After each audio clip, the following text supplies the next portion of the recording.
Good evening, everyone, to the Education Committee, Chairperson and members. My name is Ryan Sallans, spelled R-Y-A-N, S-A-L-L-A-N-S.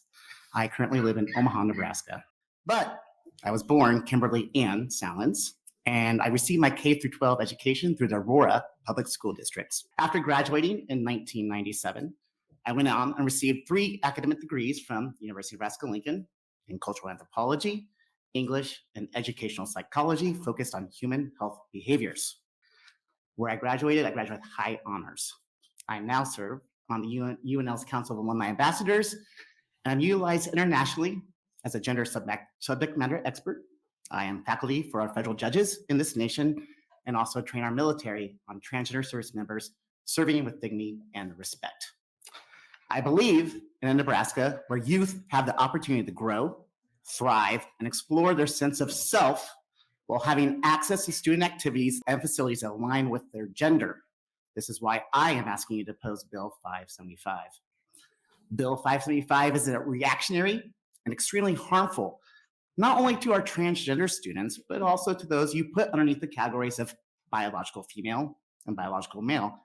We'll note at Bill 574, they actually recognize that sex is not easily defined as male or female. So that was one positive of that bill introduced last week. There's no emergency in allowing transgender youth to participate in sporting activities. Transgender youth are not predators, they are students seeking the same social engagements and opportunities in an educational setting.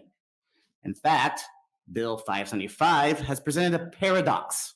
For example, Section 4, line items 16 through 18, and I quote, "An athletic team or sport designated for males, men, or boys shall not be open to biological female students unless there is a female team available for such sport for such biological female student." What I'm reading is that the committee has no worries for a biological female student being on a football field for biological male students, but you are fearful of a transgender girl being on a field full of biological females. This doesn't make sense, nor is it rational or respectful. When I was growing up as a teenage girl in Aurora, my favorite sporting activity was basketball. I had the dream of playing in college.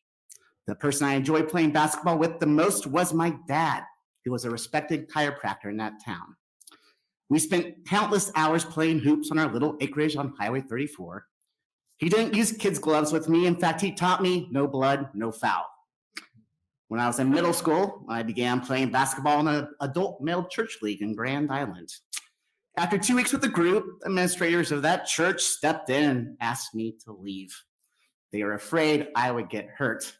But in reality, I was hurting an adult men because, again, no blood, no foul. Right? I wish they would allow me to continue to play. The longitudinal research, which there is, I promise you, longitudinal research in all of this, I wouldn't do this work if there wasn't, shows that transgender athletes have an equal level playing field with other athletes.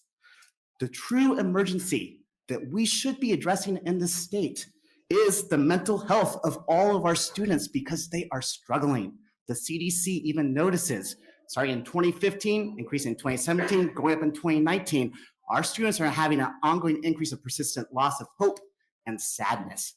This is our emergency, not our biology. Engaging in social activities increases students' self-esteem, their sense of belonging, and their physical health. To deny certain students opportunities is to discriminate and negate. I welcome any questions. Thank you so much for allowing me to testify tonight. Any questions for Ryan? Yes, Senator Conrad. Thank you, Chairman Merman. Good to see you again, Ryan. Appreciate your testimony and sharing your experiences. I knew that you'd worked with a lot of different entities and organizations to do education and engagement and best practices on trans justice related issues over the years, but I didn't know that you'd worked with the military. And I was actually thinking about that a lot in preparation for this hearing. And I know that there's definitely a lot of differences with high school sports and our military, but there's probably some lessons learned there as well, where we can look to an institution that we all hold in high regard to figure out, how can we strike the right balance to make sure that everybody has a right to participate and have their dignity and humanity respected.